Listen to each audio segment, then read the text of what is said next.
Do you feel like a couple of years in the future, wireless charging is going to be so ingrained in our lives that when I pick up my phone, it'll be wirelessly charging my watch? Okay, Brenton, it's your turn. Shonen Chumps.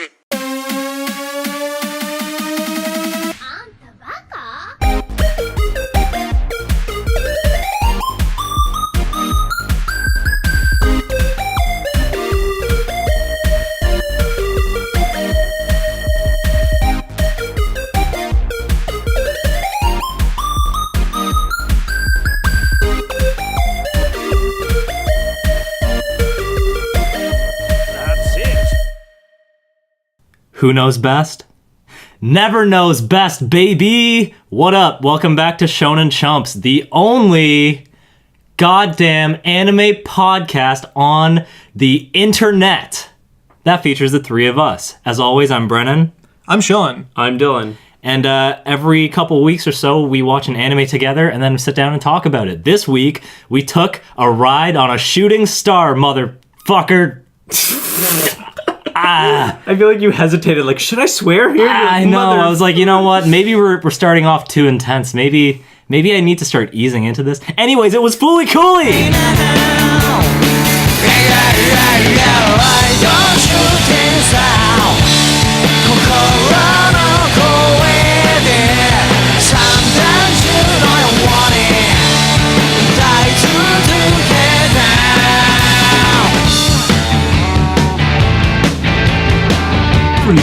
Fooly Cooly. FLCL. FLCL, probably considered by many to be one of the most seminal anime. What? Yeah. Who considers it? Wait. We should preface this saying that we've all seen the show. Yes. Obviously. That's why we're here. Our first time watching But this. we don't know anything about it, like regarding what the outside world thinks of the show. I just sat down and watched it. I've done a little bit of research. I feel like you have too, right? You usually do. Yeah, a little bit. Mm-hmm. Okay, I've done zero research, and I'm shocked that this is a seminal anime. Dude, a lot of people grew up on Fooly Cooly. It's like one of those that fits in there with some of the other heavy hitters. How do you grow up on a 6-episode show? I mean, well, you don't grow up on it, Should but it's kids be watching this show? Japanese kids? in the early Okay, 2000s. I don't know. I would think so. Actually, I guess I could see how maybe it's seminal or something, but You want to know something? is it good? I've heard at least like more than one non-anime head sort of like think back on the anime they enjoyed as a child and be like, oh yeah, you know, like Evangelion, Gundam, Fooly Cooly. Like it's just one of those things that sort of, I guess, sticks out in people's memories for reasons. Right, so what did you guys know about the show before we started watching it? Dylan? 0.00. Nice. I wish I had a joke to make about that, but I don't, Brennan. I knew there were guitars involved. I had seen that image from one of the later episodes where What image? There's so many. I was about to get to it. The image of our boy, the main guy whose name is escaping me. Naota. Yeah, him all powered up holding the two guitars, and he's like got all this pink energy and shit behind him. Sure. I've seen that. I knew about the yellow Vespa and a crazy lady riding it, but that was it. Okay, so about I you? knew next to nothing. Mm-hmm. I just I didn't even know what Fooly Cooly was up until like very, very recently. The only thing I recognized was the Vespa girl, Haruko. Haruko. Yeah. And the thing is, I don't even know if I recognized her or if I just recognized the character from Dot Hack Sign, which I thought was her. Dylan, Dot funny. Hack was like an anime and a video game series, and it has the same like character designer as the show, which is why I thought I recognized this character, but I don't think I did. Seems Right. vaguely familiar. So essentially, we knew almost nothing about the show. Now, what do you guys think about the show in one sentence after having seen it? Dylan, I'll let you go first. Okay, I hope that you can convince me of otherwise, but I didn't get this show, I didn't like this show, period. What? Nice sentence structure. Oh my god. Well, just because I'm voicing it, I figured I'd add. Right. Brennan, thoughts? Well, this was the most batshit crazy, balls to the wall, fucking ADD heart attack of a coming of age story. I loved it. and it is easily in my top 3. What? Yes. Whoa, what? Top 3 favorite anime. Yeah.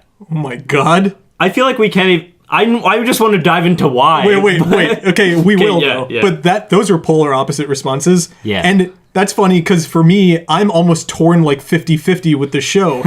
A lot of it I find annoying and like childish, but a lot of it like appeals to me so much on a fundamental level that I feel like I can't just reject it outright. Like you're telling me there's a show with music like this and a fucking yellow Vespa? Okay. Yeah, we'll get it. It's like opinions Yeah. on Ratitude. Ratitude is a Weezer album that a lot of people hate, but I think a bit. And some people probably love. Oh my god. Anyways, Anyway. yeah. So where do we even start with the show? The yellow Vespa. Something we should preface with. Outside of the world of anime, just in Sean's life, something I know about him from being friends for so long. Right. Sean's ideal vehicle of choice, like in a perfect world where everything goes his way and he's living in paradise, he is riding a Vespa. And that Vespa is yellow because it's his favorite color. Am I right? This is 100% true. It's my ideal vehicle if I were to just be chilling and actually happy in my life, which I'm far from. But I would be riding the whip. If we all lived in Italy and just ate fucking spaghetti every single day, Yes. Sean would be whipping it around. I have to note that it would be a pale yellow Vespa. This one is very yellow. Yeah, it's pretty but- strong yellow. But I couldn't just reject this outright. I couldn't believe that I saw this in a show. Me just turning this on and seeing that, because I mean I'd seen the image before, but I didn't really put 2 and 2 together until I sat down and started watching it. I was like, oh, this is that? Oh my god. Yeah.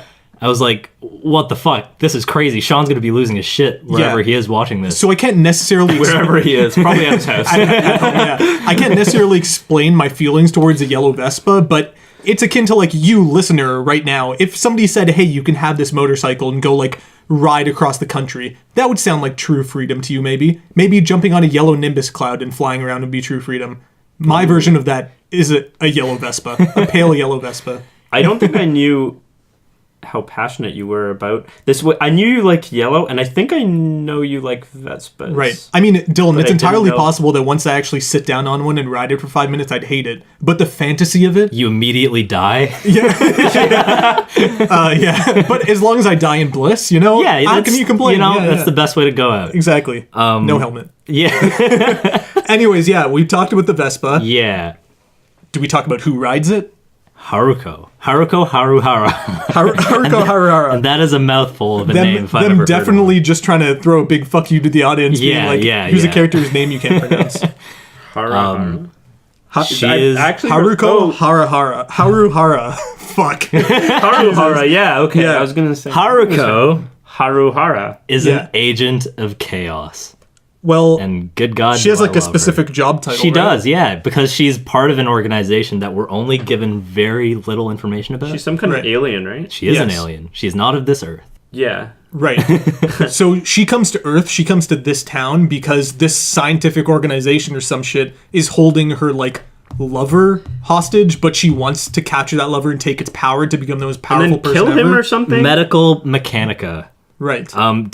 Should we just go over what the actual plot was in broad strokes before we get into each episode? Please, Because I mean, do that for me. for Dylan's sake, yeah. Dylan, let's go. Okay, wait, but before we actually do, I need to mention something. Just because, part of why I love this so much, you guys both know very well that Neon Genesis Evangelion is my favorite anime of all time. Yes. Yes. That show was produced by Studio Gainax, which was co-founded by Hideaki Anno, the director of Neon Genesis Evangelion.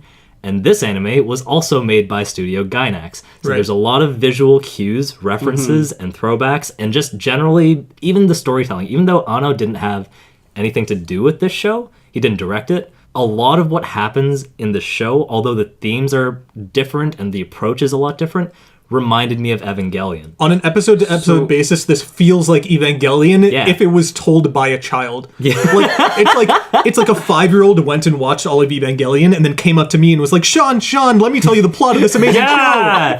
I was just going to say, I'm very intrigued about the world of Fooly Cooly. It's very Fooly Cooly? it's Fooly very Cooly? interesting. Like, the world they live in is quite interesting, and I feel like there's an interesting plot here, but it's like they had, a cork board and they have little cue cards like outlining what the plot of FLCL is. Yes. Fooly Cooly. And then just like someone opened the door and it started a wind tunnel and then half the cards just flew out and they're just like, well, we've got enough for 6 episodes. And then they all just started drinking and punching each other. And then they just wrote it. Like, it's interesting, but it just feels like so much is not told. I think and I guess that's okay, but it's strange and frustrating. Right. I think I have a point to like tie this all together. So in the show, one of the later episodes, they say like after this big battle, there's white smoke everywhere. Right. And all you can see is like your immediate surroundings. It feels like there's not a world outside of this town. Mm-hmm. Now, if you'll notice in the world, a lot of like the background scenery is like not washed watercolor, out. But washed out, Yeah. and it like fades off into whiteness. I don't know if you guys noticed this. I took. There's like the immediate scenery is visible, but everything else like fades to white. It's what is immediately in front of you. That's what counts. And so I feel like this whole show is like alluding to like there being a bigger world out there, but you're not seeing it. You're just seeing like the pretty picture in the middle, but everything fades off into white. Right. It's very cool. Now, speaking about art, Brennan, this isn't just about Gynax, Dude, it's not just about Gynax. Not just about Gynax. You want to know something? You know who directed the series? Hit me with it. Kazuya Tsurumaki. Ooh. A fucking name dropping. None of us know really who that is. But do you know what he is? What is he? Do you know what he is? Do you know what he is? The protege of Hideaki Anno. Well, that explains a fucking lot. And these characters in the show, don't they look kind of cool? They look simple but cool. You get it, right? Yeah, you get it? Yeah. Do you know who the character designer was? The guy who did Dot Hack. The guy who did Dot Hack, the guy who did Eva, the guy who did Summer Wars and Wolf Children. Those two don't matter to you much, but I love those films. It looks like you're about to tear up, Brennan, of happiness. I mean, Brendan, it just... why do you think the main character in the show has a face like fucking what's-his-face from Eva? Shinji Ikari, except he is a lot more headstrong and a much more stubborn child than Shinji. Yeah. The director of the show, which, was the protege of Hideaki Anno, he directed episode 25 of Eva. And episode 25 is one of the episodes of Eva that you'll never forget. Oh, man. And he's working on the Rebuild films, which is the retelling of Evangelion. Right, so. yeah. So, there definitely was a lot that reminded me of Eva, but the stuff that I loved the most about this show, partially, it's like that whole mode of storytelling where it's like they don't give you everything. They just give you these crazy abstract images and like they really hit at feelings and they go for these like big ideas. Mm-hmm. Well, you know why? And it's because the show was written by one of the guys who wrote Sailor Moon, Eva, obviously, Evangelion, and Ouran High School Host Club. And if you're wondering, how does that tie in? Well, there's a lot of sexual shit in the show. Right. And that all ties into Ouran High School Host Club, which came years later, obviously, but yeah. But just the way they go about telling a coming of age story, because I mean, arguably Eva is also a coming of age story, although the themes it tackles are significantly different, and we won't dive too much into it for the sake of not spoiling it for Dylan. Thanks. Yeah, no problem. But I feel like some of the same issues are addressed, but just through a completely different lens, and that lens is the director this time around, and I actually really enjoyed how condensed and crazy the whole thing was. Right. Like, it was like a visual assault, and I loved it so much because it's almost the opposite of Eva in that way, because Eva's almost like, it's really drawn out. Like the elevator scene, the infamous elevator scene, that's like a key example here. It's like a lot of storytelling that's told visually in regards to Eva versus Fooly Cooly, they're almost exact opposites, even though they're kind of reaching for the same thing. And their attitudes are completely different because Fooly Cooly is super carefree and super crazy and funny. Right. So one thing Eva's not. The last thing I want to mention before we move on and actually talk about like what the story's about in broad strokes is that this feels like Studio Gynax was in between two major projects that like their studio really hung on and like defined themselves with. I don't know what those actually are. I'm just saying it feels like that. And that this 6-episode anime was them just kind of fucking around in the middle of those two things. Just like you can tell, like just through like the animation of the show, they're constantly switching between styles. It's almost like they grab like, hey, it's Joe Schmo from like the animation room. Hey, come in here, edit like a few frames of this anime for me. Just like give it your style, throw it in, make it South Park. Fuck it. That would be what the hell is up with that? We're gonna talk about that. Holy hell. Well, okay, let's talk about what is the show in like broad strokes. Dylan, what? Tell me. Well, what did you think it was, at least? Give us your... What do you mean, what did I think it was? Yeah, wait. Like, what is the show about? Yeah, what was the plot? Tell us your understanding of the plot. Dude. You guys like throw me these things. You did this for me for the Ghost in the Shell 2 movie, which I fucking hated, and now you're doing it to me here. Yeah. Man, I don't know. Okay, so before I tell you what I think the plot was, I'm just gonna... Okay, I have to tell you what my notes were for the first episode of Fooly Cooly. Yeah. So, now I've started to take notes after the show because I find I was taking too many notes, but for Fooly Cooly, I took notes, I think, during each episode, because episodes were really dense. Yes, and I was just finding it hard to remember. So from the beginning. So episode 1. What? That was your note. First note. Then next note. Man, what the hell is happening in this show? Next note.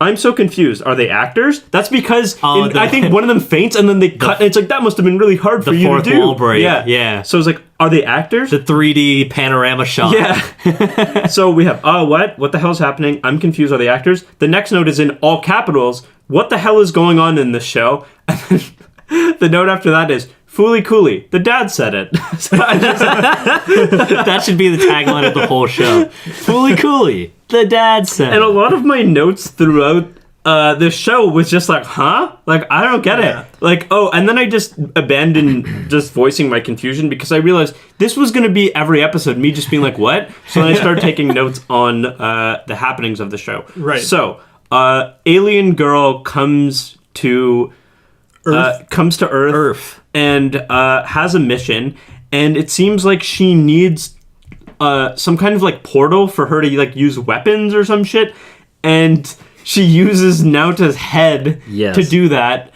And everyone seems to be in love with her to some extent because the father is like frequently trying to fuck. Yeah. And like, where's the mom? I don't know. Fooly Cooly. Yeah. But like, and then there's that other dude who's part of some government organization that's like watching him. Eyebrows. Yeah. Eyebrows. And Commander Amaro of the Interstellar Immigration Department, aka the Alien Police. I think in a later episode he was just like, why is it him? Like, why can't it be me? Or some weird shit like that. He also mentions the first time we see him, he's like, tell her hey from an old hometown friend or something along those lines. And it's like, so they've interacted before. He's seen the shit. Mm-hmm. He knows what happens. And this ties into the greater plot of things. So, but yeah, go on, Dylan. Yeah, so everyone kind of like loves her or kind of has this obsession with her. She's just like this weird manic pixie dream girl where everyone's just like... I mean, guys can't get enough of the pussy punching glove. Yeah. I love that was one of the screenshots I took. The listeners know that I usually take screenshots of weird moments and discuss them. That was one of them. The fact that she has one speaks a lot, dude. Yeah. Yeah. She needs a pussy punching glove. I'm in a Bugs Bunny cartoon. Yeah, so she has like this weird mission and she needs Nauta, I guess. Yeah. And Nauta's like this kid who, I guess, you're right. It does seem to be some weird coming of age story because he's like growing up and he's also like not trying to admit that he has affection, like that he feels affectionate towards her in any way. And he's always like, get off me. He sounds like Rudolph from that old Rudolph movie. You guys watched the dub, I'm assuming, yeah? Yes. Dude, okay, you kind of I tried to watch the sub, and I was like, what is going on in this show? I honestly... And I was like, I can't watch the sub because I already have no idea. I watched half the first episode, I said, nope. Yeah. Dude, I totally get where that's... Because there's so much happening, and there's so much to keep track of, and half of it doesn't make sense, so it's like, sensory overload. But I had to watch the sub, as usual. That's crazy. And today I watched the dub, actually, and the whole time I was thinking, I was like, oh man, I wonder if this is going to spoil it for the guy. I mean, like, obviously, after like 1 or 2 episodes, you kind of get used to it, and you're like, yeah, okay, fine, whatever.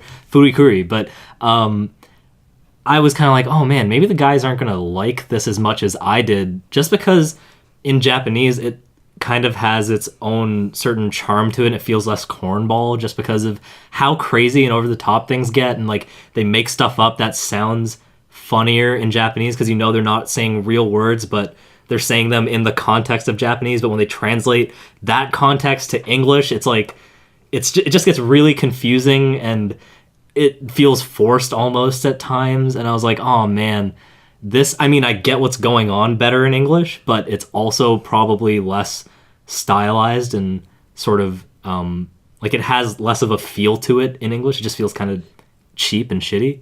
You know what's I don't weird? fully know what you're talking about because you're not talking about anything Yeah. concrete. Yeah. I know. This is what I'm saying. It's a very abstract feeling that I'm trying to describe here.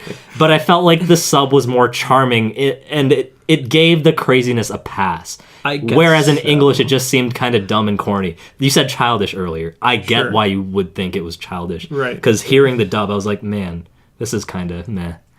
You know what's weird? As I'm thinking about this show, I'm starting to like it more because I'm just like, it's like when you see like a crazy person and you're just like, oh, that guy is nuts, you old you know? scamp. Yeah. Next time I see a crazy person walking down the street, I'm just going to give him a sly look and say, Fooly Cooly. Like, we all been The there. next time you see a grown man piss himself on the subway, Oh, Fooly Yeah. Cooly. Cootie. So like it's weird because this show it feels very vignette-y. Like there's just like these snapshots Definitely. of this kid's life, and it doesn't seem to really run together each episode. Yeah. And yeah, I don't know. It's all like connected through this kid growing up, and then the weird obsession over this Haruko girl. Well, I mean, So- there's no like time skips throughout the show. Yeah. no, I It's all, like, know. the same. I just yeah. mean there's not like a real like connecting plot to each episode that you'd be like, No, oh, That there's makes like it. Yeah. it's very almost like It's pretty abstract. like the way they go about episodic. it. Yeah. No, yeah, like 'cause there's just like things totally is. happening. It definitely felt like the people at Gynax were just like, hey, this is the baseball episode. This is the one about the girl who lights things on fire. And now it's the Yeah. Fooly climax. Here's how we end the series. Yeah. Yeah. Actually, the funny thing is, in the preview before the last episode, they're like, are we going to be able to tie together the ending, Mr. Director? And he's like, that wouldn't be very Fooly Cooly of us, would it? Or something like that. You know, I was it's- like, damn, you're right. This is going to be a shit show. But I'm down. It's almost like the end of the year was coming, and then they had money to spend. You know, in like businesses, like you have to spend like the rest of your money, or otherwise your parent company will give you a smaller budget next year. Right. So it was almost like we got a couple $1,000s. Like, Let's make a series, dude. okay, like we gotta spend it, and it was like, all right, I got an idea. It's Yeah. a little crazy. I mean, I'm pretty sure, like, as haphazard as it seems, Right. I'm almost certain that all of this was very intentional and that the director actually did. I'm pretty sure I read in some random interview that I might have found after researching the show after we finished watching it, that the whole stylization of it, how condensed it all was, it was all completely intentional. And it was just like, also even the music, which we'll get to later. Right. He wanted to smash together all of these sort of aspects that hadn't really been seen together in anime up until that point. And it was all to me, what I got from that was like, oh, it feels like an experiment, and I liked it. Yeah, that part was really cool, and all the different animation styles, and just like Oh my the God. amount of detail put into the animation of the show. Like the manga it parts. really makes you notice when there's no animation in some of the scenes. You're like, hey, wait, this doesn't feel right. yeah, definitely. All right, do you guys want to talk about like the Plot. episode? What's episode 1? What happened in episode 1? We don't need to talk about what happened, but like, what are interesting things that like come to mind? It was strange. Like everyone seemed to be obsessed with Naoto. Not everyone, but like the guitar girl. Sorry, Haruko. Yeah. And like the girlfriend of his older brother who's playing baseball. Yeah. I'm so confused. Like I was like, what is going on here? Honestly, Mamimi. Yeah, Mamimi. She's like, Takun. Won't you come sit with me? He's like, oh, I don't like sour drinks. You know, like, I don't know.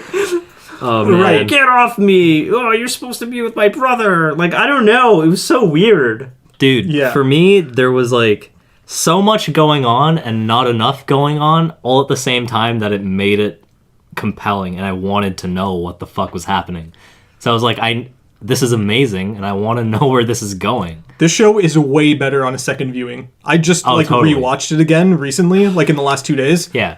And you just get to lay back, not worry about understanding anything. Right. But you do understand it because you know don't the- care as the much. broad Maybe strokes. that's why. Like, Yeah. maybe now that I know, oh, I'm not going to get any answers. I can just Yeah. enjoy the ride. Because I like was Lost. watching... I was watching every episode and just thinking, like, what does it all mean? And I was taking notes on the plot because, like, oh, this will continue and it Yeah. might help me analyze. And I think I just... Maybe I need to enjoy the ride more. Oh, wait. So, yeah, totally. But also, I just realized we never really sort of vetted Dylan's like thoughts on the plot. Oh, I didn't even So- kind of finish that. So Yeah, I was just going right. to say, like, so he seems special because at one point Haruko like tries to use the dad as like his portal or someone and kills the dad, and then the dad's alive again or some weird shit like that. She makes a robot. Yeah. But she says like, oh, I can only use your head. So like at first they make it seem like she's using him, but then like it seems like there's some genuine relationship. I think in the last episode, Naota actually kind of finally admits that he cares about her because he's like, don't leave me again, and then he like hugs her. Yeah, Yeah. But then she definitely. does leave. But I mean, And she's like actually evil. Yeah, sort of. and she's Yeah. trying to get the Pirate King. I That's don't- her lover, but also the guy she wants to steal the power from. so yeah, this whole show revolves, I guess, around Haruko coming to Earth, chasing after what's The Pirate King? that company called? No, Medical Mechanica, who have the Pirate King Automusk captive. is, I think, his other name. or Yeah, something. Atomisk. The Pirate King. Yeah. Yeah. The giant Phoenix Birdman. And she can sense him through the links on her like wrists. Yeah, I'm pretty sure in like an earlier Yeah. Sean just did a Thanks, jangled for my explaining wrist. that one. Yeah. Your wrist is here. you're You looked a little lost. I wanted to like, show you what was just happening. fill you in, you know. Yeah. But yeah, apparently in an earlier iteration that was actually supposed to like play some kind of significant role where it's like if they were to explain some of the backstory, it's like Haruko and that like they might have been attached at the wrist at some point, or like Right. it might have been some kind of cuff link or something. Well- and they were imprisoned together or something like that. I don't know. Yeah. But yeah, she's here looking for that guy, and then Medical Mechanica doesn't want her to get him because he's a source of power for them that they're using to sort of squash planets throughout the galaxy. It seems like. Right. And then yeah, there's the NO channels, which are magic warp portals that pull things from light years away. And one of them is in the main character's head. Yeah. She puts one in his head by like hitting Yeah. him with the guitar. With the or something. And then his guitar. brain is just like gone. It's just like empty. an empty Yeah. space. Yeah. Yeah. And then I guess all the craziness that ensues is just, based around that. And Haruko seems evil because she doesn't care about Earth because she's not from here. She's just after Atomosk. And she doesn't care if Earth gets fucked up in the process of her getting to him. And yeah, like we mentioned earlier, I'm not really sure if she's in love with him or she just wants It's his powers or both. I think Yeah. it's both. Because probably my favorite episode 5, I believe it was, that's Brittle Bullet, when Atomosk comes out in Canty, and it's the one with all the guns, you know? And at the Yes. very end of the episode, she's standing on our boy, Naota, and Canty's standing on him too, and she's like all hard eyes, and like, oh my god, it's you, Atomosk! And it's just because like the power's flowing through Canty or whatever. Who's Atomisk though? The robot? No, the Pirate King, whose energy is being channeled through the robot. Oh, okay. Is episode 5 like where he uses the guitar and hits away that big blast? No, that's before that. That's Okay. the baseball episode, episode Whoops. 4. Okay, go on. Sorry. But yeah, no, that seems to be it. And all the craziness that ensues is just Haruko trying to get at the Pirate King, and then Medical Mechanica sending these giant hand robots after her to stop her from doing that. And they send them through the boy's head. Yeah, because yeah, I mean, there are some things that Okay, are like, whatever. This is like, I actually don't even care how it makes sense. It doesn't really to me. matter. It doesn't really matter. I feel like the important parts of this show aren't in the fine details of the plot. Right. So I feel like we've covered everything that happens in the first episode because it's just set up. Yeah. Yeah, it is just set up. The second episode I really like because it's about the flirty girl. I call her flirty girl. Mamimi. Yeah, Mamimi. Takun. God. Can we put a soundbite of her saying it too, just so we can see how close I was there? Sure, Yeah, yeah. definitely. Takun.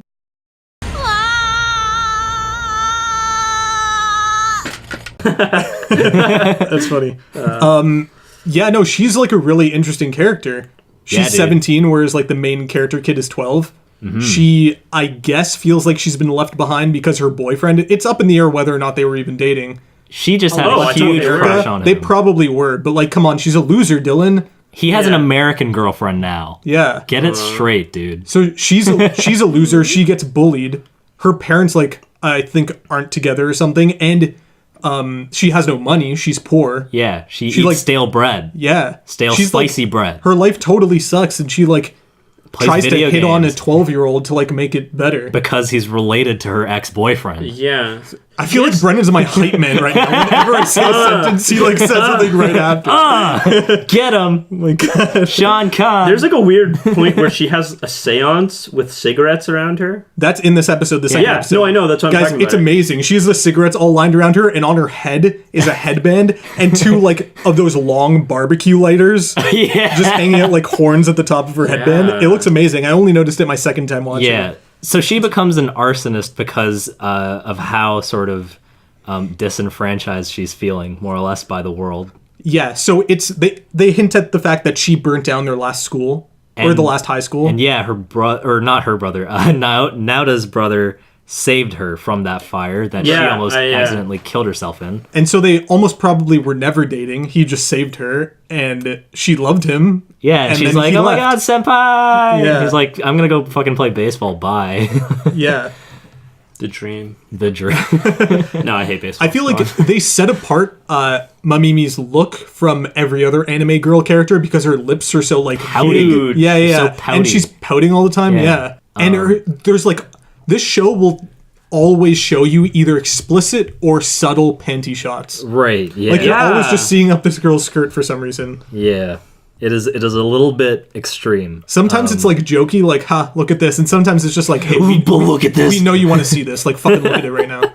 Yeah. It's both. the beginning of the episode is about that, and then there's like a big robot at the end, and then they start fighting it. What was happening there? Dylan, I think all you need to know is that every episode a new robot shows up and they need to kill it. Yeah. That's essentially it. It's Yeah. like a freak of the week. Where are type these thing. robots coming from? Inside a his kid's head. His But head. why? Sorry, I know that, but Because Medical Mechanica wants to stop Haruko from getting at their powerful pirate man. So they're like, yo, fucking eat machine hand, bitch. And they send a machine hand after her. They just keep sending. But how come they can both access Naota's? I don't know, head? man. It's Like, just a portal That's to what I'm so another confused world. about. Okay, wait. So Naoto is there. Vespa Girl shows up, opens a portal in his mind so she can get her robot there, right? That's what she wants is her robot Conti, man, right? Lord Conti. Conti's Yeah. not even hers, dude.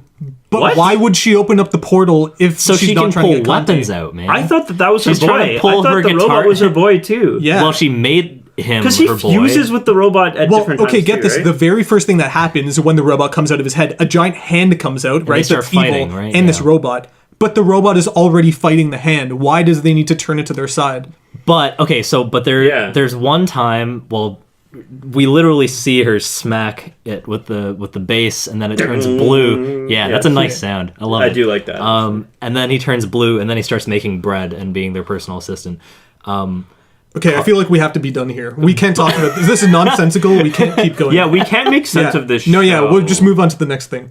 I think episode 3 was something Wait, I really no, liked. I don't want to move on to Oh, episode sorry. 3 just yet, because in episode 2, a great thing is said by the grandfather, I think. Yeah, he says the robot Canty is their servant now, and he comes back from like the convenience store or something, and the grandpa says something like, "Where's my Anna Nicole centerfold?" Right, because he gets the wrong Hustler magazine. Yeah. So this show, or at least the dub, does like a good job at localizing, because they don't just translate, they localize. Yeah. Which is like the process of like taking a Japanese show and looking at what America likes or at least knows about and, making it trying to find like relatable, accurate references to those things. So Anna Nicole, cool. At the Whatever. end of that show, I think there's a moment, I guess after the fight, and Naota is like narrating, and he says like, I can't remember the exact what was happening, but then he says like, I decided to stay by Mamimi forever.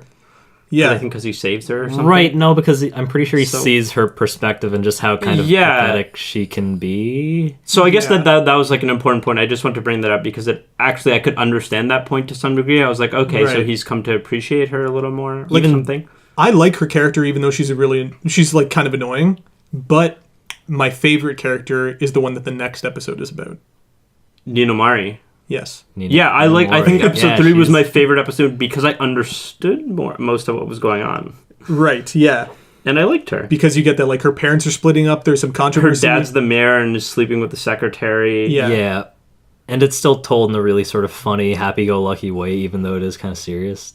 Well, I Yeah. mean, like, the themes that they're getting at are relatively serious. There's a lot of, And- like, parental, like, parent-to-child tension. Right. What's the character's name again? Nanamori? Nina Yeah, Mori. Nina Mori? Yeah. Nina Mori, yeah. So she is like the perfect encapsulation of the show to me. Oh yeah. You want to know why? Because she encapsulates, to use that word again, Nice. like the theme of the show, which is like the coming of age story.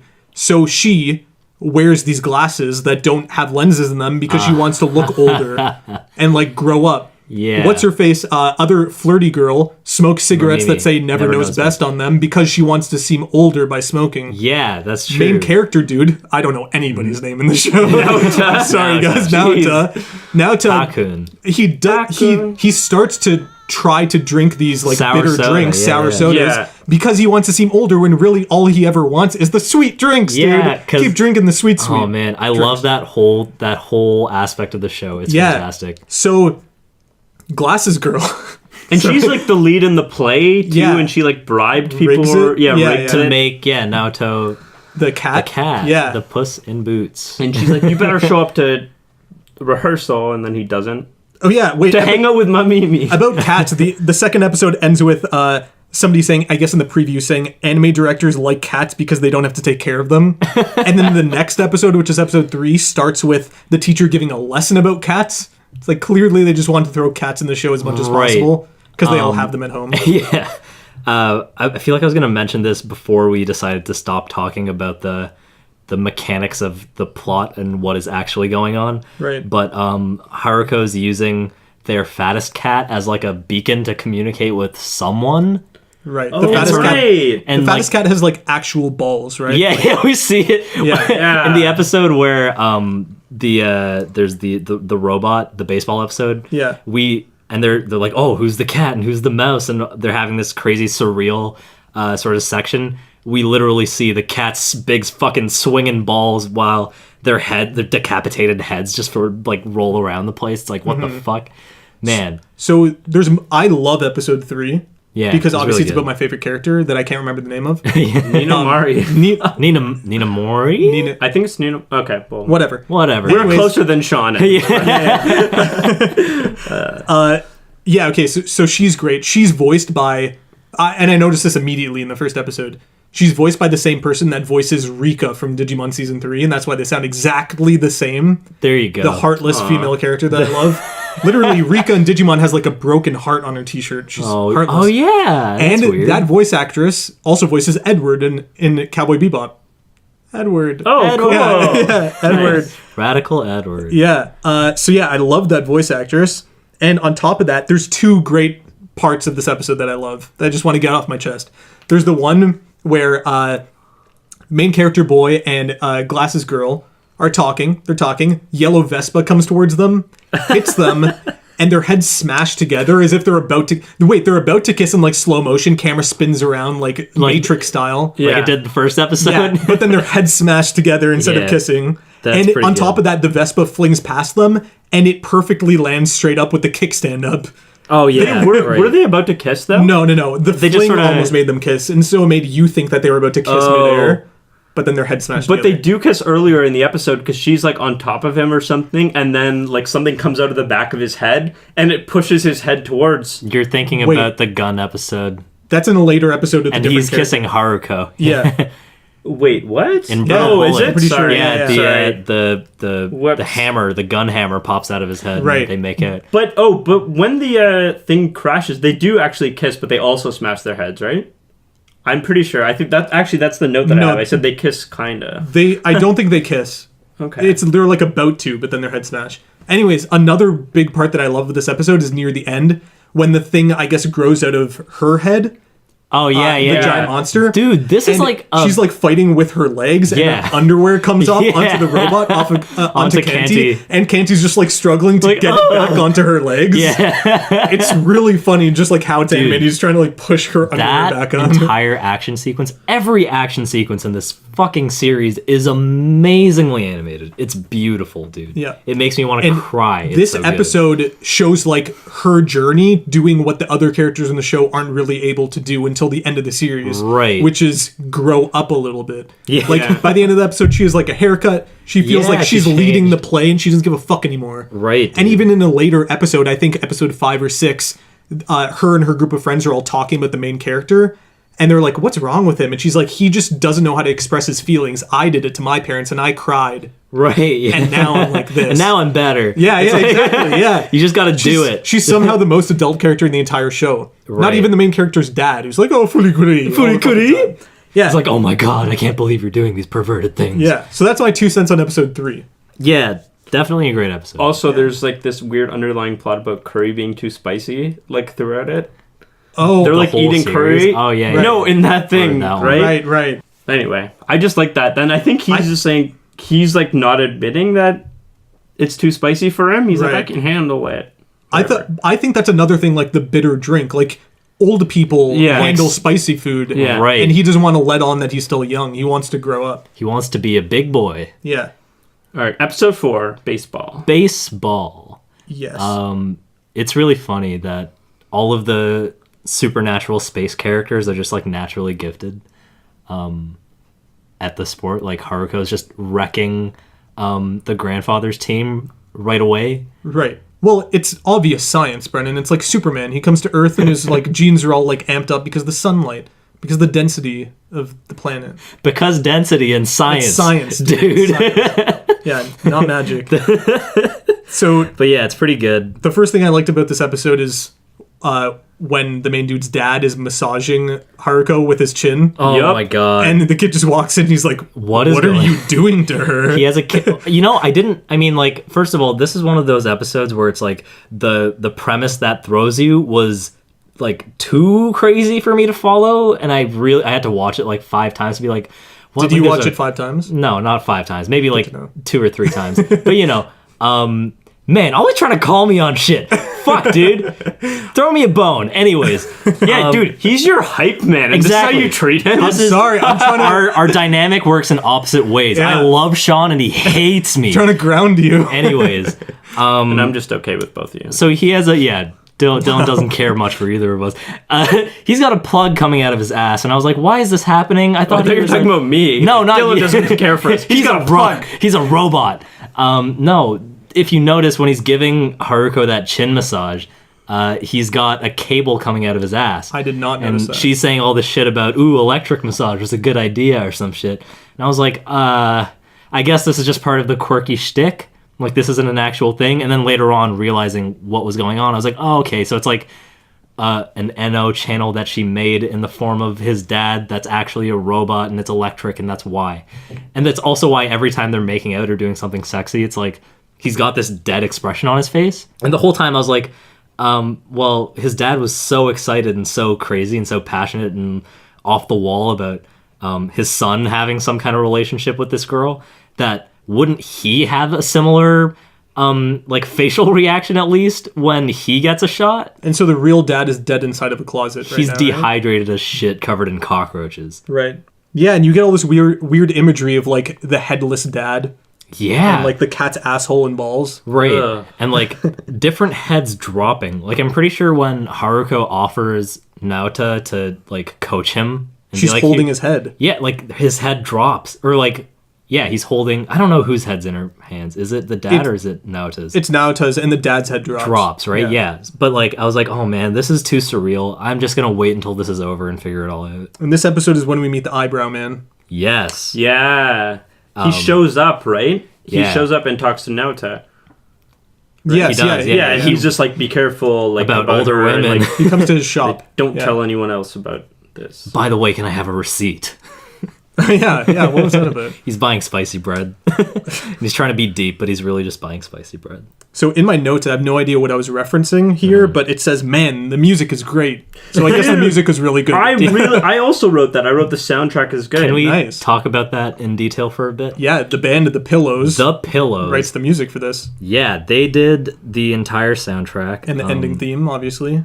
Yeah, and like, man, oh yeah, along with Shinkichi Mitsumune. The Pillows and that dude. They're in charge of all the music. So, like, my notes throughout the show, it's a lot of, like, frustration and me being like, what's going on? Yeah. And then just, like, taking points on the show or whatever. But in almost every episode, I wound up writing, like, man, the music in this show is sick. Yeah. Like, every Yeah, episode, man. I was writing, like, good soundtrack. This song is great. in the last episode, I said a song that reminds me of Smashing Pumpkins' 1979 comes in. Dude. Right. And I was just So- like, man, this is great. So like That was you my guys- favorite part of the show. Yeah. Soundtrack. Amazing. I can honestly I'd buy say that. this is my favorite anime soundtrack, bar none. Even beyond Cowboy Bebop, and I love all the crazy jazz in that. I'm not a jazz guy, but I learned to like jazz, and I've been listening to jazz since we watched Cowboy Bebop because I learned to appreciate it.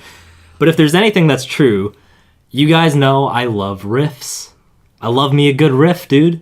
And this show brought the fucking riffs. This show does have great music. I think my top is probably still Durarara, Oh yeah, which is good another stuff. anime that has a weird name that doesn't make any sense. It's just a sound. Yeah. I mean, yeah. Durarara. Dara. Fooly. Dara. Yeah. But yeah, I've been listening to the soundtrack to Fooly Cooly for the last couple weeks, and like, man, it just makes all of those crazy action moments, like it just punctuates it and gives everything just such a energetic feel. It's just so appropriate. You know, I'm so glad that they didn't go for something a bit more typical, like some crazy like orchestral score or something, make things feel serious. Right. Like this sort of lended itself to the whole carefree sort of like wildness of it, and I loved it so much, man. So good. Pillows all the way. Yeah, nothing I can say to add to that. It's Yeah. just, it's great. Also, Perfect. It's the awesome. guitars in the show are fucking actual guitars. Like Haruko plays a Yeah. Rickenbacker bass, Right. which you may recognize, Sean, from Scott Pilgrim, because it is the same bass that Scott plays. Hey, Scotty it's, P. Except it's blue here, not red. It's Yeah. a very, very expensive bass, very good bass. Oh. And I appreciated that attention to detail. Yeah, other in stuff. episode 5, Atomisk's guitar is a Gibson EB0 from Yeah, yeah. 1961. That's I was like, that is so cool. I thought that was really cool too. And then the flying V that belongs to Naota. It's pretty good, man. It's pretty cool stuff. yeah. So going back to episode 4, that's when the meteor is coming down. Yeah, or it's like baseball. a giant baseball, and Naota needs to like hit it out of the sky with his guitar. I love that the hand in this episode was the glove that was throwing it. It's like it's a baseball glove. There's a hand in this episode? Yeah, I didn't notice the first time through. The satellite that's coming down turns into like what looks like a baseball glove, and then chucks the actual Oh. meteorite thing at the Earth. Oh shit, I didn't know this. I was Man. like, "Where's the hand? There's always a hand." This show has so much of like, yeah, fuck it, let's just do that. Yeah. You know? Like, Well, like when the PA system tells the whole town to evacuate because there's a meteor coming, Yeah. it says, "Please evacuate. There's no time for Fooly Cooly." Yeah, I So got that was really funny.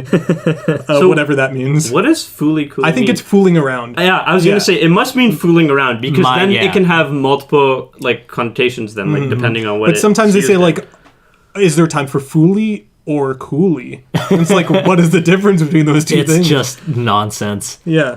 maybe it's like this and that. You know, this a and little that. bit of Fooly this, Cooly. a little bit Yeah. of that. Come see, come sa. You know. Right. Tit for tat. Yeah. My initial note on this when I was like, "What is Fooly Cooly?" I was just like, "Yeah, hanky panky." Probably the same deal, where it's like Ooh. could Right. be used as like an innuendo, or like maybe it just doesn't mean anything. It's just mouth noises. Yeah, I mean, you probably don't have time for sex if you have to evacuate the town, so it could just It's be like, that. yeah, dude, stop fucking. Pull out. Any Get of the you fuck guys outta are here. Fooly Coolying right pull- now, you need to stop. Pull out of the city, dude. Pull out and then pull out. I like it. Oh man. That sounds like it'd be a rap line. I It probably is. Let's Yeah, be honest. I also like how I'm not sure if it was episode 5 or 6, but it was like close to the end where Naota literally does break the fourth wall. It was in the second manga sequence where they're like, That's like, the last episode of the yeah, show. yeah, yeah, and they're like, "What is Fooly Cooly? I don't fucking know," or like, Yeah. you know, Right. it's like, okay, confirmed. It means nothing. Right. Oh yeah, but they do that several times throughout the Yeah, series. Just yeah, saying yeah, that yeah. we don't know and we're not going to tell you what this is. Right? Yeah. Well, they break the fourth wall in the very beginning of the show in like the first 5 minutes. Yeah. Right after they do that 360 matrix sequence, and they're like, "Oh, that must have been so hard to like animate." Yeah, and that also has the part that I was talking about, where they say like, "Oh man, that must have been hard to do when the person is pretending to be unconscious." Like, yeah, I had to hold my breath or something. Yeah, like that. yeah, that's really funny. Or like when they do the second manga sequence, they're like, "Oh, "We got complaints about doing that the Yeah, first yeah. time. Nobody liked it." Yeah, they say let's just stay with anime. It'll be hard to. It's hard to be in manga form. It takes Yeah, work. yeah, exactly. Yeah. They mentioned like the budget or something. That's what I wrote down. I don't think they legit mention the budget, but they're like some fourth wall behind the scenes shit that we don't need to know about. Yeah. That sequence is actually amazing because it's like a 3D like comic. There's like parallax scrolling going yeah, on. yeah. It's pretty wild, awesome. man. I fucking So yeah, love it. honestly, it probably did cost a lot. Yeah, of yeah, it was really cool. It was so They're just cool. being honest. Yeah. Okay, so the last thing I want to mention about episode 4, Yeah. the baseball episode, is that at the end, I forget what's happening, but the eyebrow man has like a control room with like all his people working Right, for him. that's his base. And they all just start, their noses start bleeding like profusely. For no reason. And they're not blocking the bleeding at all. I mean, they start to plug their nose, but you He don't has see them do tissues it. in his nose, I think. Yeah, it's just pretty funny. I also I feel like that's their almost Evangelion moment when they're just like yelling science blabber like like I don't even know what they're just saying things that Right. sound scientific, and when they're talking about the satellite coming into Earth's orbit, Yeah. and they're all just at a control station like, oh my god, it's gonna hit. It's like almost akin to the plug your ears for a second. No, you shouldn't No, do it. don't Just do don't, that. just don't say it. Okay, but you know what I'm talking about. No. Comes from the sky. Shut up. We're talking about Evangelion shit. It doesn't matter. Spoilers. I get the point, I think. I don't actually know what you're talking about, though. Fucking whatever, man. Okay, anyways. So that the eyebrow man's lieutenant, Lieutenant Kitsurubami. The Her- the So brown you one. remember that name, but not the main character? I'm reading my notes. Oh. That's funny. No, but her name literally translates to brown. So her name is Oh. Lieutenant Brown, the color of her skin. Yeah. Respect. I didn't know that. Respect, Brown. She's Lieutenant she's a Brown. sniper, dude. Your skin is brown, and that's what you're called from this day forward, Lieutenant. Lieutenant Brown. Yeah. Oh, You're listening man. to the Shonen Kitsu. What is it? We just rename Kitsurubami or We something. just rename our podcast. Yeah, it's time to Brown. rebrand, guys. We're all brown. We have a new Right. name. So what are we roughly on episode 5 now? This I is the think one so. with the punching bag out Oh. of her vagina. One more thing about punching- episode This is 4. the His brittle eyebrows bullet. are fake. We find out that his eyebrows Yeah, are yeah. fake. They're Right. just two big pieces of seaweed. Yeah. Right. Anyway, episode 5. Are they seaweed? Does he say that? I they mean, look like seaweed. Right. Yeah, whoa. Right. Shit. Yeah, that's interesting. I guess that's our unison quota for this episode. Huh? Yeah. You and I always do that. I know, we're just on Sean's a- not always in on it. It's weird. Not on the same wavelength. Yeah, dude. Fuck. You asshole. Fuck. I hate you now. Episode 5 is the Brittle bullet. run and gun episode. Fucking love it. Bullets man. everywhere, Nazis. So good. Yeah, the armband, that's a little much, but also I was like, Naota's dad is dressed like a Nazi. I think Yeah, what the fuck? that was a little wild, but I feel like it's something that's just like over the heads of the people who made it. They weren't like, oh my god. Also, they made this in 2002, where it's like, One. That doesn't excuse one. it.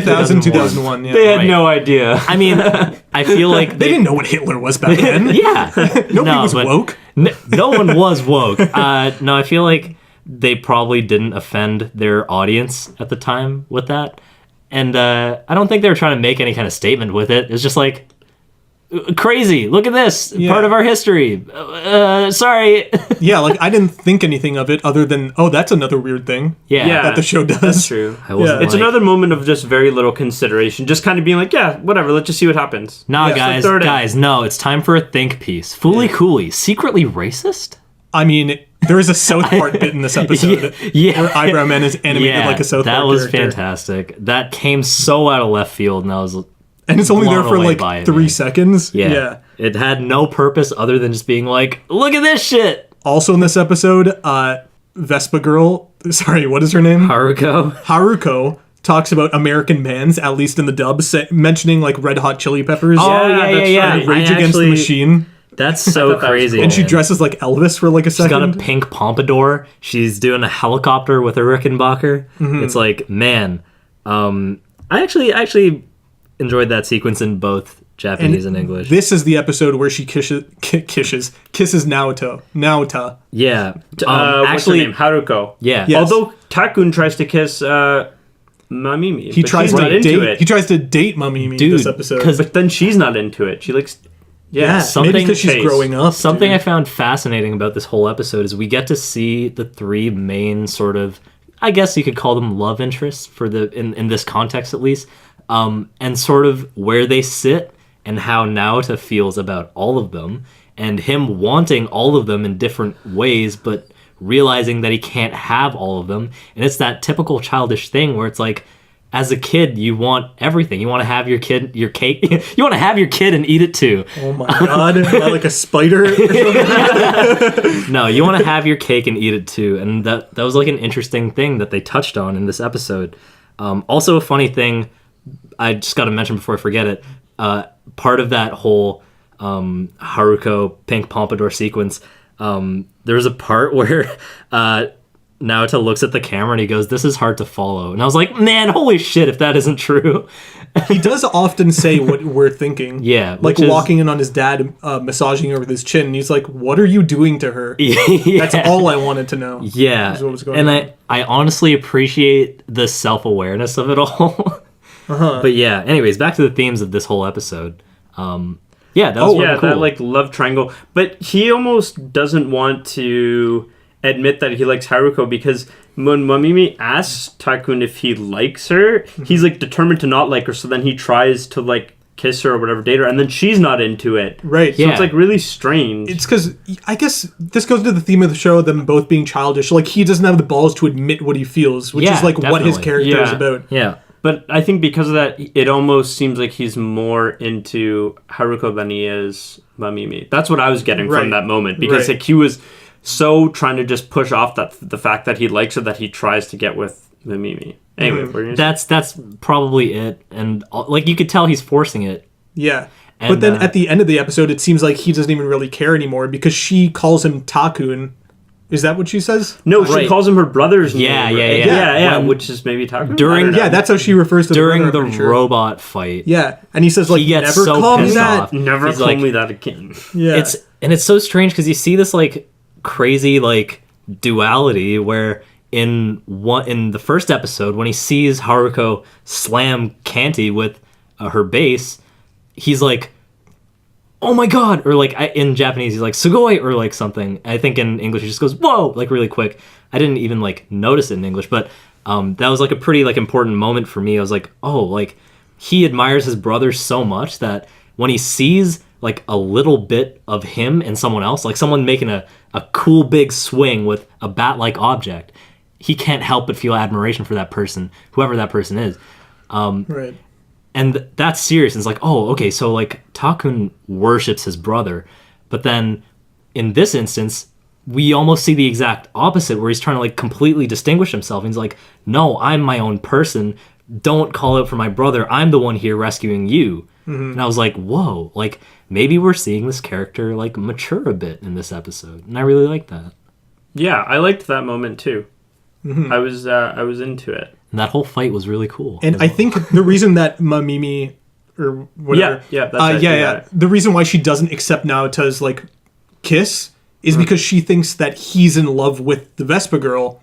yeah, I think he is. Yeah, I don't exactly. think he's into Mamimi. He was just doing that to her. Right, and she can like Definitely. sense that, and she's like, no, fuck this, fuck you. This isn't happening. right. Because then I think it's in the next episode that he finally admits, like, because that's when he hugs her, right? And he's Yeah, like, never leave me. The FL climax, fully climax. Which, leads us Oh to yeah, it episode hints at 6. FLCL meaning fully climaxed. Yeah, Yeah, fully climaxed. yeah, they hinted at that in episode my 5. God. Yeah. No, it's just it's a funny phrase, dude. I am fully climaxed So right now. episode 6. Episode 6. Any big the points to talk conclusion. about? I like dude. that it starts where Naota leaves his class, and then the classmates are like, "Oh, he's going to get some." Yeah, it's like you I think like he's that they leaving. brought the classmates back. I think he's leaving for Fooly Cooly. I actually like that little band of classmates, or like the two guys aside from what's her name, your favorite character, Dylan. My Starts with favorite an character N. too, Nina Mari. Nina Mari. Yeah. The two guys, the one guy who's like, oh my god, he's doing perverted things. Perverted. He's a pervert. Oh yeah, one thing I forgot to mention is I have a screen cap of this. The one time I ever have a screen cap. Oh shit. In the 5th episode when they're doing that gun shoot fight everywhere. Yeah, the pellet gun fight. Yeah, there's a time where Haruko is hugging Naota, and his friends are all there, and his friend's head just turns into a penis. Oh yeah. His friend is always saying like smooch. Smooch. There's actually a time in the second Yeah. episode where he's just like smooch at a very awkward time. It's very funny. But look, his head just turns It into just a penis. turns into Oh my a big God. uncircumcised As he's saying dick. smooch, he's Yeah. like smooch. It's pretty I'm a wild. penis head now. Veins and everything. And sorry, is her name Naota? The main Oh character. wait, no, that's the main character. Yeah. I was thinking of Nina Mori. Nina Mori. She's like sucking on the popsicle. I noticed that was too, very but odd I in didn't the want fifth to. episode. I didn't want to make anything of it. Yeah. I was like, she's just a child eating some frozen goods. Yeah, that was that's interesting. But yeah, definitely a lot of symbolism and a lot of phallic imagery, if Right. anything. But yeah, what were we talking about last episode? Or are we Yeah, still I talking think about now we're episode into five? episode 6. Oh yeah, so episode 6 starts off with the teacher trying to teach the students how to use chopsticks, Right. which I Yeah. thought was funny because they're like sporks are way better than this. Dude, they are. I'm so bad with chopsticks. It's funny It's embarrassing. because it's funny that the students were saying that because I have a friend who born and raised in Hong Kong, but like when we've gone out for Chinese food, he even uses a fork because he's like, why would I use 2 sticks? It's not efficient. This is like funny. This is a design issue. Yeah. Fundamental design Yeah. issue. Do they actually learn how to use them in school? That seems Fooly like Cooly? so odd. Yeah, that's funny. Oh, man. And so apparently when we get into this episode, Vespa Girl and the robot have vanished, like Kenti. Yeah, they kind of Right. dipped for a bit. Oh, yeah, this is the episode where, yeah, we see now to actually feeling some kind of, like, longing for them and not wanting them to leave as, like, stubborn and reluctant as he seems throughout the whole series. He's like, oh, fuck, I actually love them. Finally shows that he cares about something and is willing to voice it. Yeah, and they go on a little bit of a homeless adventure together. Mm-hmm. Yeah, they just sleep doesn't go together to- on a bench. Under cardboard, and he doesn't go to school. And Yeah. he cries and admits to her. Yeah, that was pretty like sweet and endearing. It's like, oh man, I guess like, I really didn't get it at first, but I kind of get it now, like, because he says this while he's crying in like a Right. voiceover, saying that Vespa Girl reminds him of the fact that there's a world out there. Dude. Especially because the white fog is everywhere now, and he doesn't get to see outside of his own city. So he's like, she reminds him that other worlds and other cities obviously exist outside of his small city. Yeah, like okay, so that's probably my biggest point that I took on this episode, and I guess it says something. It being like the end of the series, so like that whole monologue was so profound, just because like that whole idea of when you're young feeling trapped in your hometown, and the whole notion that Pop punk kid. dude, yeah, man, like really, like Go on. he mentions it at the beginning of the series, and it comes full circle almost, where he's like, nothing interesting ever happens here.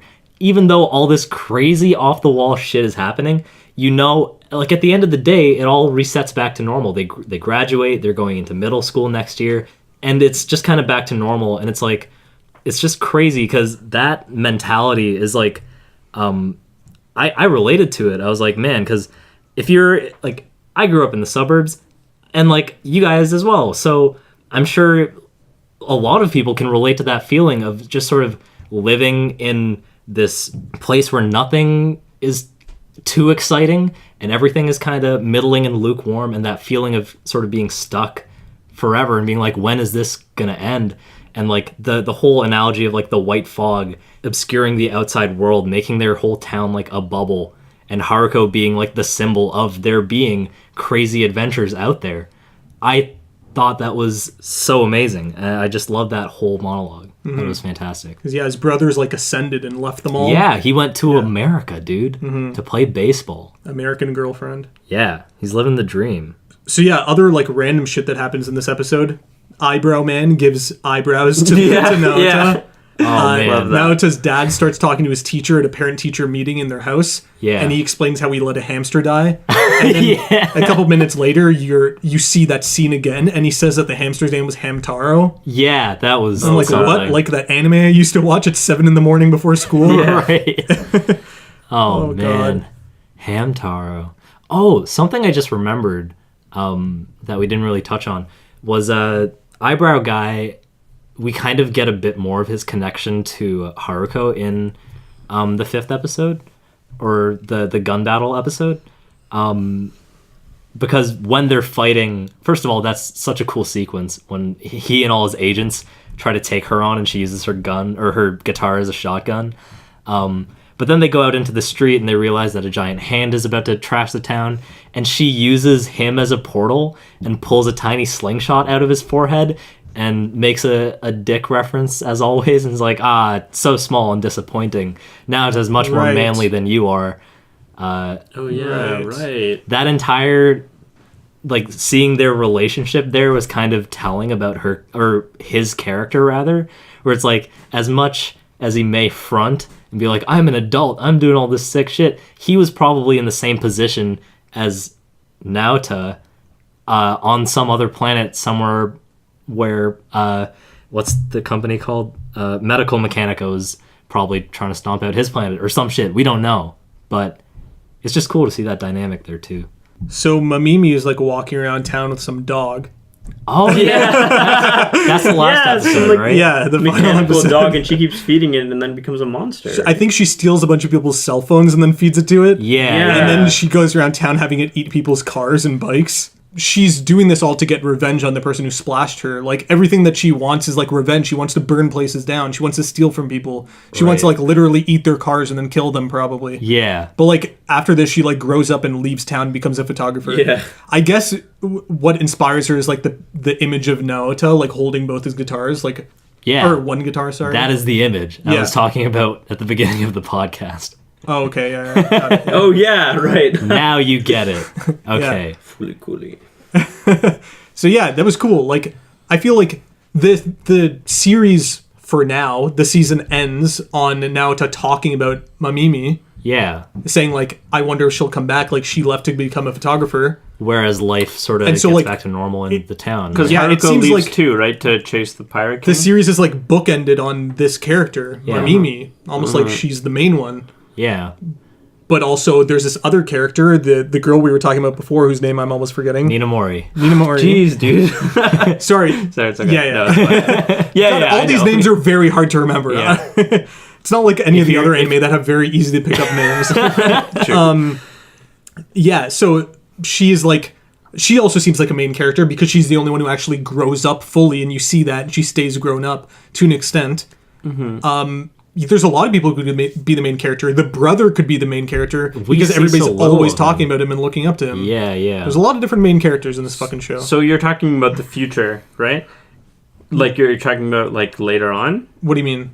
Like you're not talking about in this series, you're saying No, I'm just saying like obviously Naota is the main character, but I'm saying like each one of them could be considered the main character of the show because one of them bookends the series by being who they're talking about at the beginning and the end. right. Yeah, it's just an interesting way to think about it. That just reminds me of something that I asked you guys before we started the podcast. Yeah.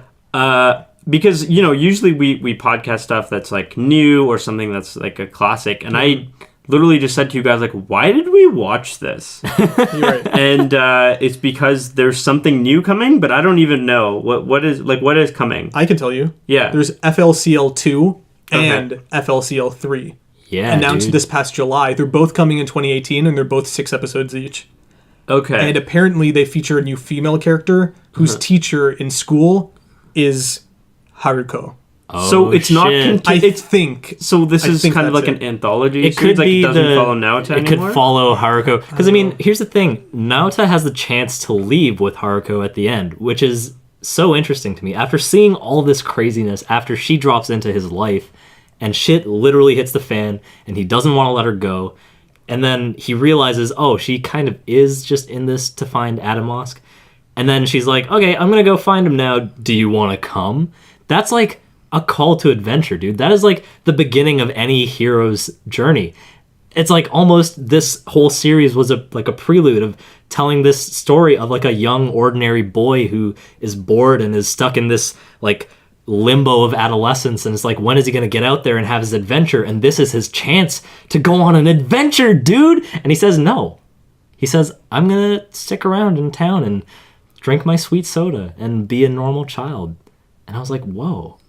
Probably That's kind of crazy. Probably because the studio had to move on to the thing that they were actually making. They're like, all right, this was fun, guys, but I mean, Seriously. yeah, but I feel like they could have wrapped it up with him leaving too. Yeah. No, They I'm very just well kidding could have. around. I know. Yeah. but Well, I'm yeah, just I saying. feel like that's part of like the character progression. Like, Yeah, no. he wants to grow up super fast, and finally he gets this opportunity to like, hey, grow up right now. We're going on an adventure. he's like, nah. He's like, nah. I'd rather drink my soft I'm gonna drinks. be a and kid. Be a kid. Yeah. I like that. I really like that a lot.